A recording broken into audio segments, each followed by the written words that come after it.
आज हम चर्चा करने वाले हैं भारतीय संविधान के विदेशी स्रोत के विषय में। वैसे तो भारतीय संविधान में भारत शासन अधिनियम 1935 के द्वारा अधिकांश चीजें ली गई हैं, लेकिन फिर भी कुछ ऐसी चीजें हैं जो अन्य देशों से ली गई हैं। आइए देखते हैं क्रमशः कौन कौन से देश हैं और उनसे क्या क्या लिया गया है। पहला देश है ब्रिटेन। ब्रिटेन के संविधान से भारत की संसदीय शासन प्रणाली, एकल नागरिकता, कानून निर्माण की प्रक्रिया, विधि का शासन, मंत्रिमंडलीय प्रणाली और न्यायालय के जो विशेषाधिकार हैं, संसदीय विशेषाधिकार, द्विसदनवाद, ये सब ब्रिटेन के संविधान से लिया गया है। एक बार फिर से रिवाइज कर लेते हैं। संसदीय शासन प्रणाली, एकल नागरिकता, कानून निर्माण की प्रक्रिया, विधि का शासन, मंत्रिमंडलीय प्रणाली, न्यायालय के विशेषाधिकार, संसदीय विशेषाधिकार और द्विसदनवाद। द्विसदनवाद से आशय है उच्च सभा और निम्न सभा। उच्च सभा कौन सा है? राज्यसभा। और निम्न सभा कौन सा है? लोकसभा। ये द्विसदनवाद है। अगला देश है दक्षिण अफ्रीका। दक्षिण अफ्रीका के संविधान से संविधान संशोधन की प्रक्रिया ली गई है। संविधान संशोधन की प्रक्रिया दक्षिण अफ्रीका। राज्यसभा में सदस्यों की निर्वाचन प्रणाली। राज्यसभा सदस्यों का कार्यकाल 6 वर्ष का होता है। विभिन्न राज्य विधानसभाओं में चुने हुए विधायक अपने राज्य में राज्यसभा सदस्यों के निर्वाचन के लिए मतदान करते हैं। तो इसमें इंपॉर्टेंट चीज़ें हैं। संविधान संशोधन की प्रक्रिया और राज्यसभा में सदस्यों के निर्वाचन की जो प्रणाली है वो इम्पॉर्टेंट है। अगला देश है जर्मनी। जर्मनी के संविधान से आपातकाल उपबंध लिया गया है, जो बहुत ही इम्पॉर्टेंट है। और इसमें आपातकाल के दौरान राष्ट्रपति के पास मौलिक अधिकारों को निलंबन करने की जो शक्ति है वो जर्मनी के संविधान से ली गई है। वस्तुतः भारतीय संविधान में आपात को मुख्यतः 3 भागों में विभाजित किया गया है। अनुच्छेद 352 के तहत राष्ट्रीय आपात लगाया जाता है। अनुच्छेद 356 के तहत राष्ट्रीय शासन लगाया जाता है, जो संवैधानिक तंत्र की विफलता पर लगाया जाता है। अनुच्छेद 360 के तहत वित्तीय आपात लगाया जाता है और अभी तक भारत में वित्तीय आपात का अनुप्रयोग कभी नहीं किया गया है। अगला देश है आयरलैंड। आयरलैंड के संविधान से राज्य के नीति निर्देशक तत्वों को लिया गया है। राष्ट्रपति के निर्वाचन मंडल की व्यवस्था, राष्ट्रपति द्वारा राज्यसभा में 12 सदस्यों के मनोनयन, जो साहित्य, कला, विज्ञान, सामाजिक सेवा आदि के क्षेत्र में सम्मानित व्यक्ति को मनोनयन किया जाता है, वो आयरलैंड के संविधान से प्रेरित है। भारतीय संविधान के भाग 4 में राज्य के नीति निर्देशक तत्व संविधान को अनोखी विशेषता प्रदान करते हैं। अनुच्छेद 37 यह घोषणा करता है कि नीति निर्देशक तत्व देश के शासन के मूल आधार हैं और कानून के निर्माण में इन सिद्धांतों को लागू करना राज्य का कर्तव्य होगा, अनुच्छेद 37 के तहत। अगला देश है ऑस्ट्रेलिया।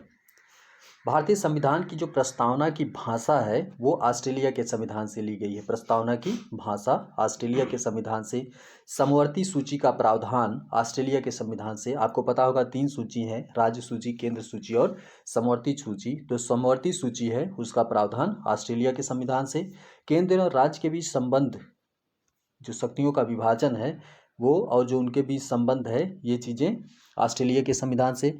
व्यापार, वाणिज्य और संसद के दोनों सदनों की संयुक्त बैठक, ये सारी व्यवस्थाएं। भारतीय संविधान की प्रस्तावना में केवल एक बार 1976 में संशोधन किया गया था और उसे 42वां संविधान संशोधन कहते हैं। 42वें संविधान संशोधन के तहत इसमें 3 नए शब्द जोड़े गए थे, समाजवाद, पंथ निरपेक्ष और अखंडता। इसे आप सपा शब्द से भली भांति समझ सकते हैं। यस से समाजवाद, पी से पंथ निरपेक्ष और ए से अखंडता। अगला देश है कनाडा।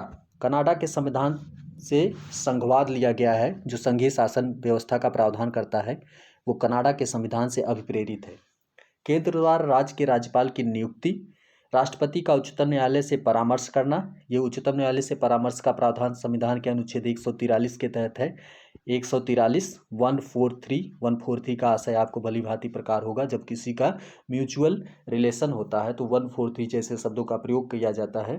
तो यहाँ राष्ट्रपति का उच्चतम न्यायालय से जो म्यूचुअल इंटरेक्शन है उसी के आधार पर वह उससे सलाह लेता है।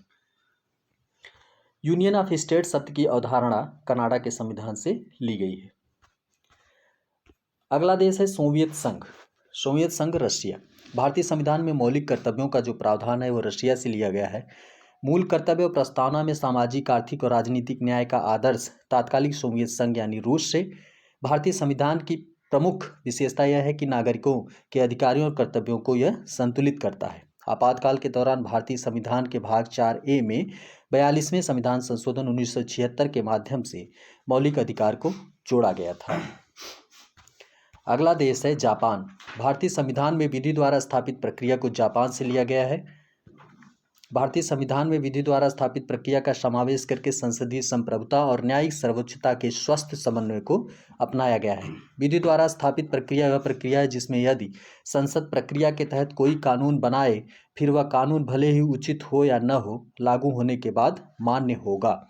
हालांकि संविधान में अनुच्छेद 21 की व्यापकता के अंतर्गत न्यायपालिका में कई मसलों पर विधि द्वारा स्थापित प्रक्रिया पर सम्यक प्रक्रिया यानी उस कानूनी चुनौती देने की सर्वोच्चता दी गई है। अगला देश है फ्रांस।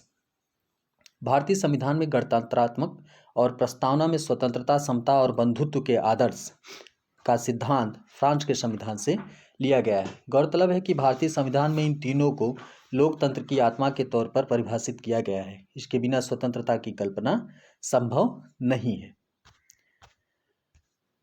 संयुक्त राज्य अमेरिका।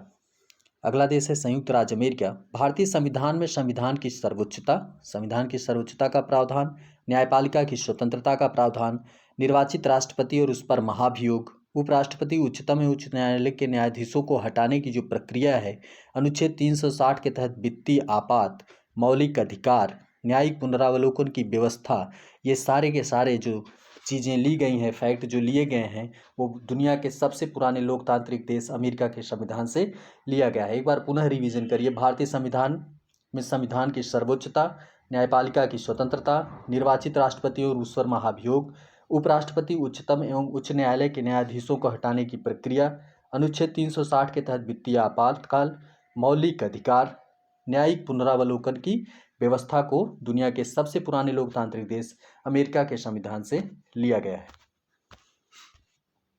तो इस तरह से दोस्तों आज का यह स्लॉट यहीं पे खत्म होता है। एक बार पुनः आपसे हमारी मुलाकात होगी। तब तक के लिए जय हिंद।